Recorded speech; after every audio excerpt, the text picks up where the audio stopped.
I would like to thank the evangelical and religious community, because I'll tell you what, the support that they've given me, and I'm not sure I totally deserve it, has been so amazing. That was Donald Trump last month accepting the Republican nomination for president and thanking evangelical voters for their support. A poll taken earlier this summer by the Pew Research Center found more than 3/4 of white evangelicals plan to vote for Trump. But the results also suggest that they may be motivated more by their dislike of Hillary Clinton than their enthusiasm for the Republican nominee. Ralph Reed is the chairman of the Faith and Freedom Coalition. He now joins me from Atlanta. Welcome, Ralph. Good to have you here.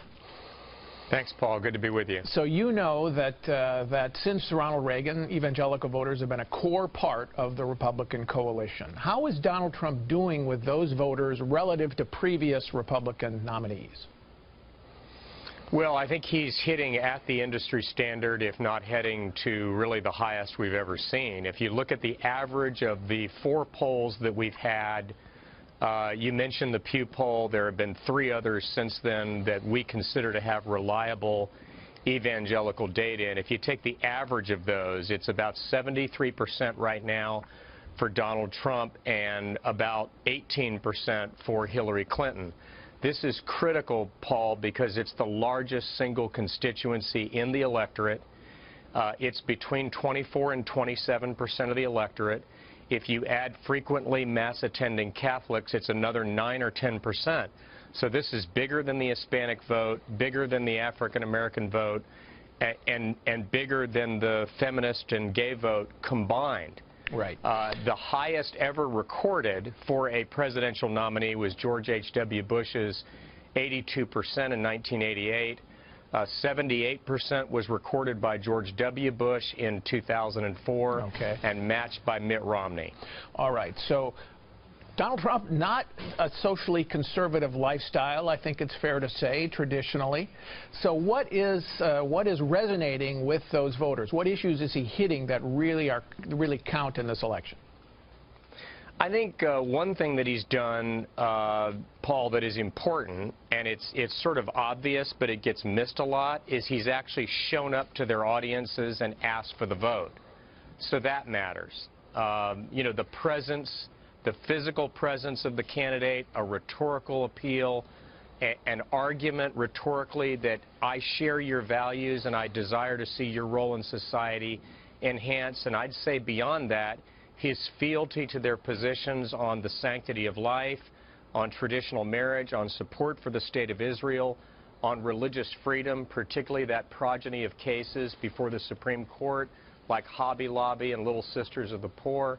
And finally, his full-throated opposition to the Iran nuclear deal, which I think resonates powerfully in this community because they consider Iran to be an existential threat to the survival of the State of Israel. But it's interesting, Ralph, when I listen to Donald Trump, two of the main issues he's stressing are immigration and trade. He doesn't really stress the social issues. That's true that speaking to some of the audiences that you're talking about, he does mention those.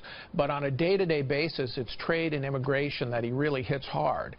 Are those issues that resonate with evangelicals, or is this something that they just sort of take for granted and let's go back to their core issues? I think among some it does, to the extent that it fits into a broader tapestry of him saying that he's going to put America first and he's going to defend American interests. I think that does resonate.